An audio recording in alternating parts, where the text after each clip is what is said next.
One school leader in our state is having good results when it comes to keeping kids in school and away from the realities of becoming high school dropouts. Heather Burgiss takes us to Eastern North Carolina and introduces us to students who would have thought of giving up on school if not for the determined help of their high school principal. I ain't prepared for this. I thought I was gonna be gone, so I got in trouble. I wasn't keeping my head right. I wasn't keeping my head in the books.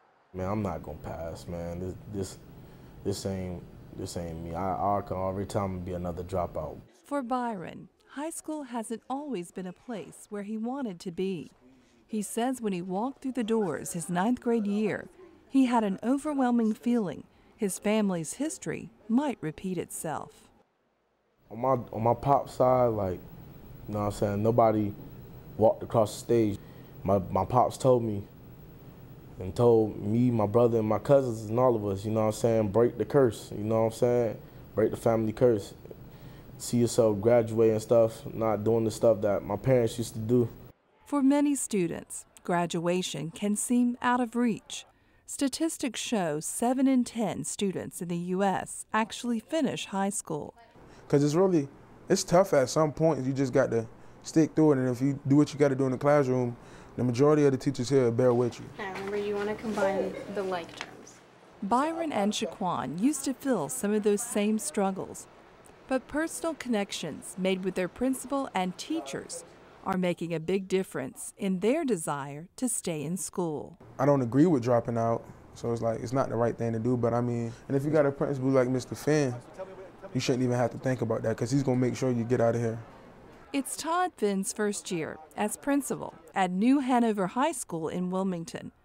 The school posted an over 26% dropout rate last year. Finn is working to change those odds. It really comes down to, are kids dropping out because of who buys their lunch, or are they dropping out for other reasons? And what I found really are 3 major factors. The first is academic failure. The second is social failure. And the third is retention. When kids fail academically, they tend to lose that hope. They've got to maybe take a class over again. 180 days can seem like an eternity to a 16-year-old child. Principal Finn is coming to New Hanover after a successful run at West Bladen County High, where as principal, he welcomed back dropouts and saw the graduation rate soar. So by inviting kids to come back, to say, hey, look, sit down and talk to me. Tell me what it was in the first place that made you an unschooled kid. And I was shocked when they would come in. And they would come in sometimes 2 or 3 at a time. And they would let me know some of the things that they had been through their eyes, how they saw. The program welcomed back close to 50 students, but Finn wanted to also see test scores improve. To achieve above and beyond, everyone at the school had to be on board with creating change. We've got to change what we're doing to get across to them. So by bringing in the 40 or 50 kids that didn't want to come to school, the unschooled kids, we really kind of put everyone on notice, on their game, saying, I expect you to move them as well. And when all was said and done, it was a monumental gain. The kids ended up scoring 81% on their EOCs for the year, where it was 64 the year before. Now this principal finds himself reaching out to New Hanover students who might be on the fence on whether to stay in school. To be able to provide them with an opportunity to be successful, it does hit home with me. I was not one of those advanced placement students. I didn't really hit my stride until I finally got to college, which was after the military. My years in high school, I can really identify with what a lot of our kids go through as well. In high school, as an 18-year-old senior in Massachusetts, Todd Finn found himself living on his own and struggling to stay in school. I do feel as though by connecting with them to let them know that, hey, I've been in your shoes before too, and we can get through this together. I think that's probably it has been a big passion of mine.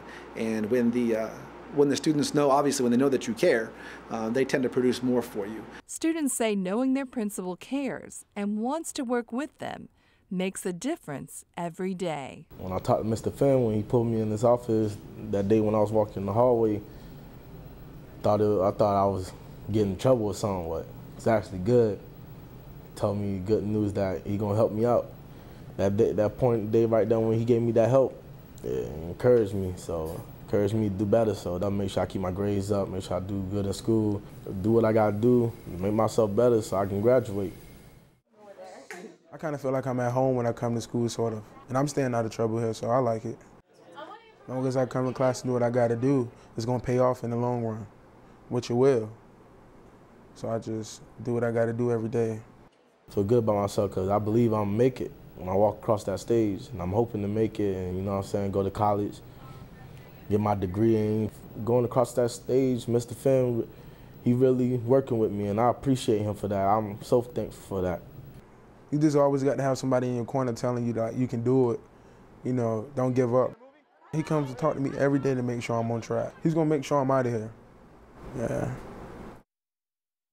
This school year, Principal Finn instituted a no write-up policy for discipline issues. Students have to come and speak to him or another administrator one-on-one and come up with solutions.